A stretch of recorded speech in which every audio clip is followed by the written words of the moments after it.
Most of you know by now that I have a new big horse called Skye. I've been training her since she came here in March, and I feel it is about time to introduce her to a bit of trail riding.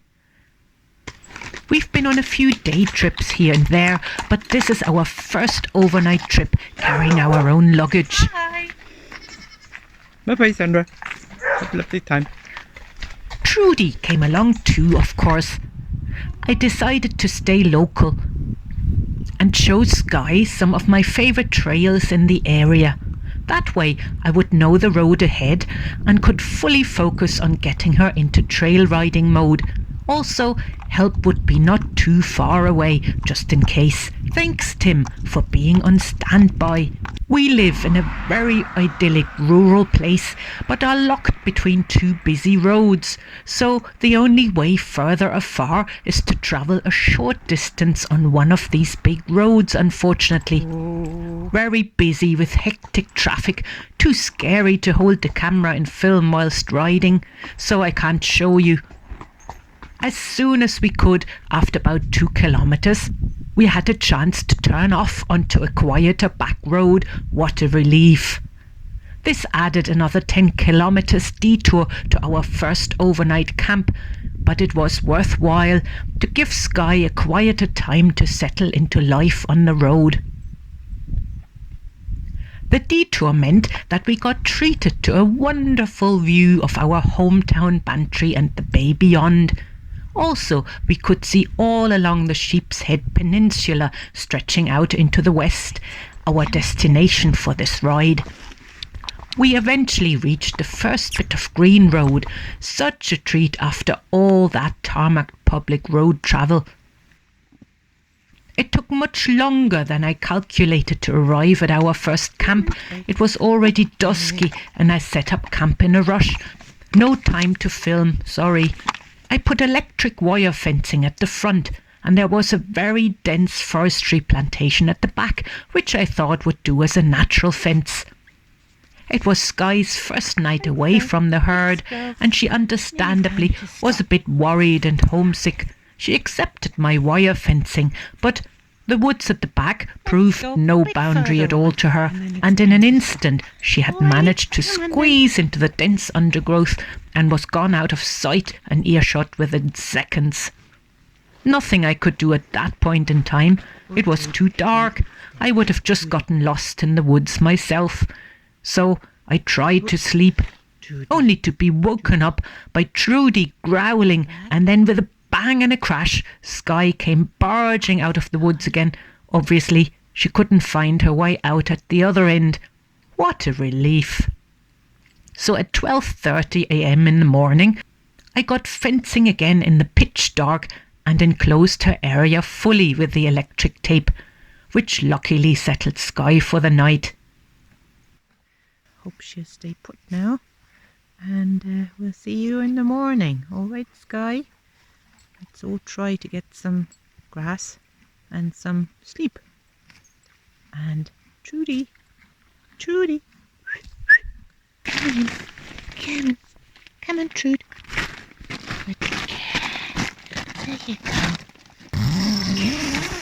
Good night, everybody.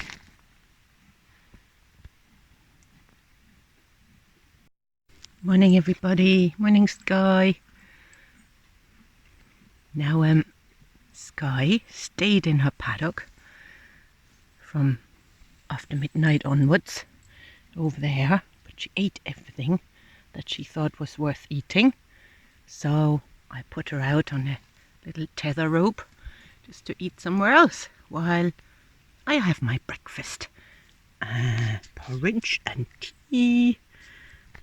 And Trudi is waiting to get going, I suppose. But we'll take it easy because we are on our holiday. It's 10:10. Gosh, I never had a sleep in so long at home, ever probably. But it was a bit of an exciting night. We had a lot of rain in the morning, but the clouds are shifting and it looks like it might clear up. After a little lie-in the next morning and a strong tea and hot porridge, I started to recover from that fright. Skye seemed completely unaffected, munching away at the green verges on a tether. The best way to get horses used to tethering, of course, is when you supervise them initially, just in case they get into a terrible tangle. It takes a horse a little while to get used to a long tie-up rope, but they are well able to work out eventually how to avoid being caught up in the rope and graze away safely. Sure, such an important skill for a trail horse. That was Skye trying to bite the phone. We took a gentle, slow stroll through the forestry plantation to start off into our second day. Very beautiful and peaceful. I find my little trail rides just with a horse and dog in remote areas so restorative. People regularly ask, aren't you getting bored or lonely or scared all on your own? Not at all. I'm having the most enjoyable time.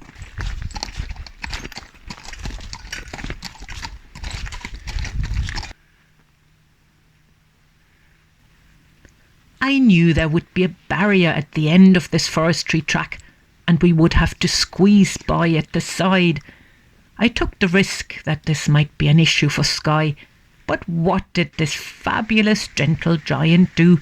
She looked at the challenge, she looked at me, she considered, she tested the ground, she assessed what was required from her to get around, and she did it.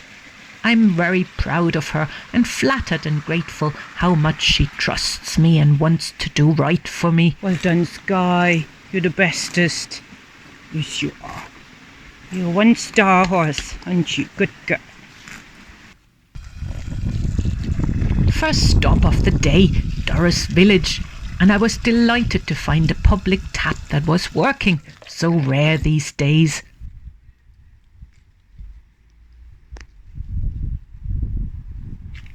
Next challenge for Skye, to stay tied up in a strange public place whilst I grab some lunch. Another important skill for a trail horse.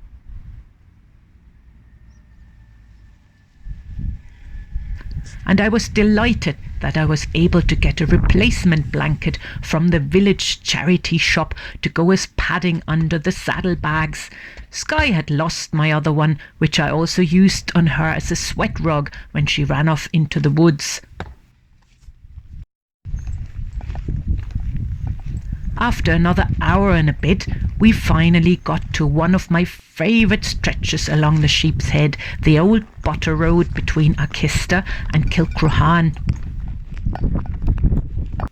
I set up camp overlooking Dunmanus Bay.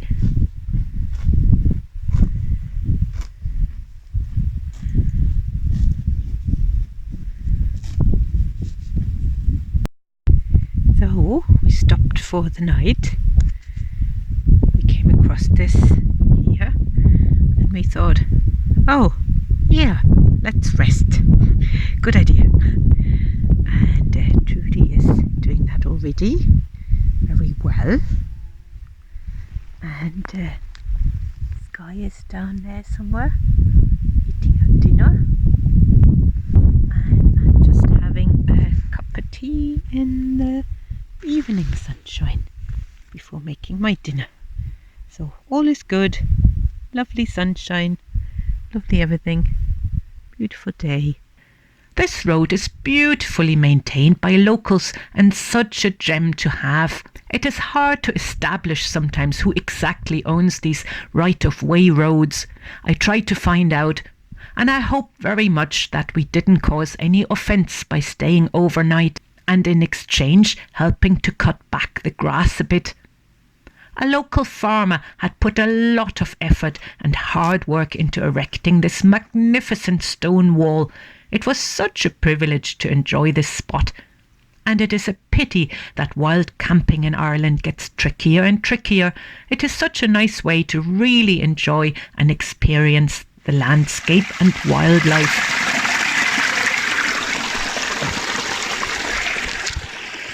There we go. Nice fresh hill water. Should be alright for a cup of tea.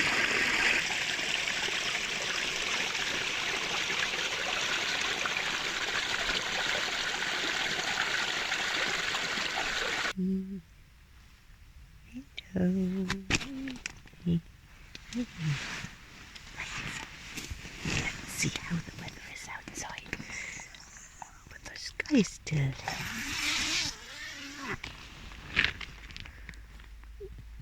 Morning, Skye. Good news, Skye is still here. And Trudy's gone for a little morning watch hour already. Sun is up. Ooh, loads of midges around though. Ugh, ugh, quick, retreat. Retreat.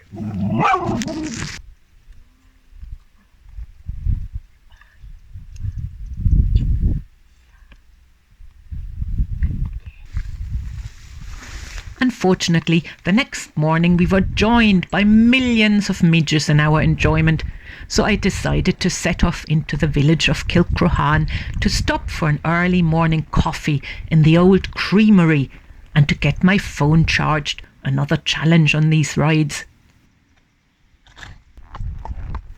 Onwards we went all the way to the tip of Sheep's Head to enjoy a bit more grass, the view and a cheese sandwich and cup of tea.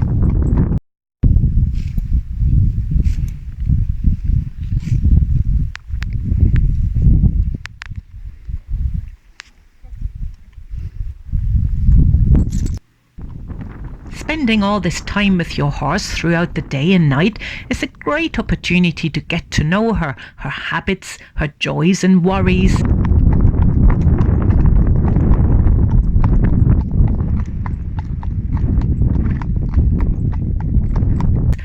I found that Skye only settled well to get a restful nap when tied up tightly to something solid.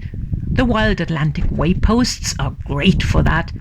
I suppose all along the trail she carried some anxiety of being separated from her herd, and when on a loose rope it must have played on her mind that maybe she could break loose and find the others. But I needed to make sure that she got her moments of complete relaxation too throughout the day. Horses can be more prone to accidents and falls and stumbles when exhausted, as I found out when Flora fell with me all those years ago and I broke my foot on a trail ride. I'm much more conscious of this since then.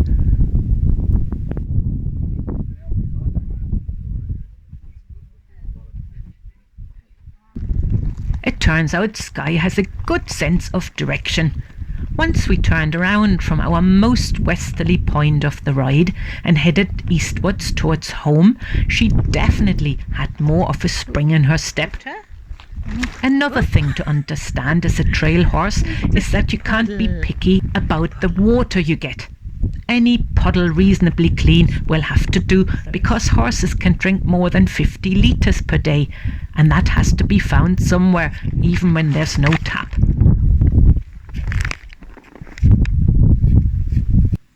Next overnight stop, a small fishing pier on the north side of Sheep's Head.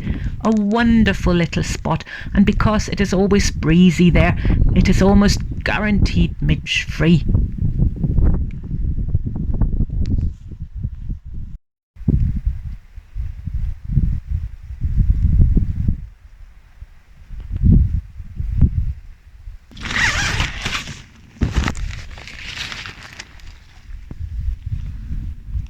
Morning, Skye.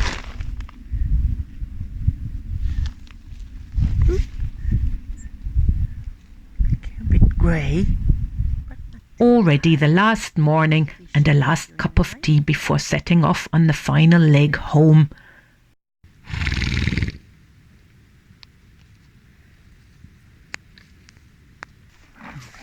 Yes, Skye, no, don't come near my, no, don't push the water.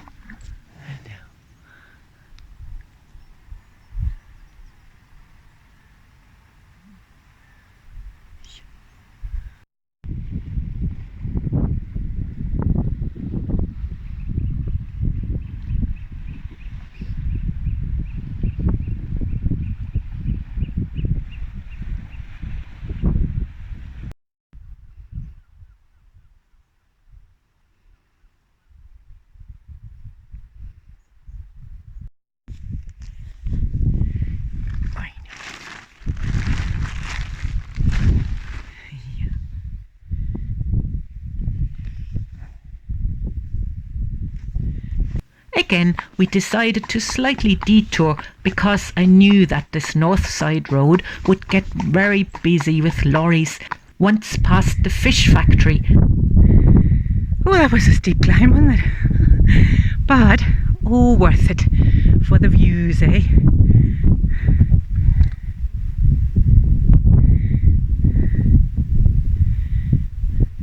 So we swerved off into the hills once more, stopping to enjoy the magnificent views of Bantry Bay and Beara Peninsula, and some grassy snacks. Another trail horse skill is to eat efficiently, even with bit in the mouth. Skye manages this, no bother at all. Chomp, chomp, chomp.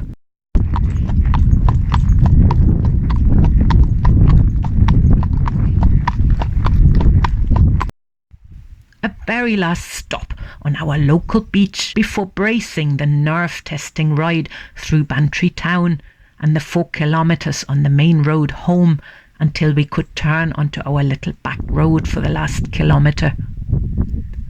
What a great experience together.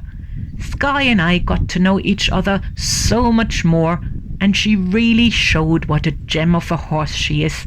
90 kilometres in 4 days, carrying all our luggage, which was about 15 kilos additional to my own weight. Strange places to stay, lots of things she had never experienced before, and she was just a joy to travel with. We are home again. Well done. Again. Excellent. Well done, Tandra. Go back. Once round the sheep's head. Well done. Beginning to end and end to beginning. And here we are. Do you have a nice time? Lovely time. Good. All right. You were so excited, aren't you, Turnip? It's a bit stiff, eh? Ooh. It's a long way down. Long way down. There you go. Well done, Skye.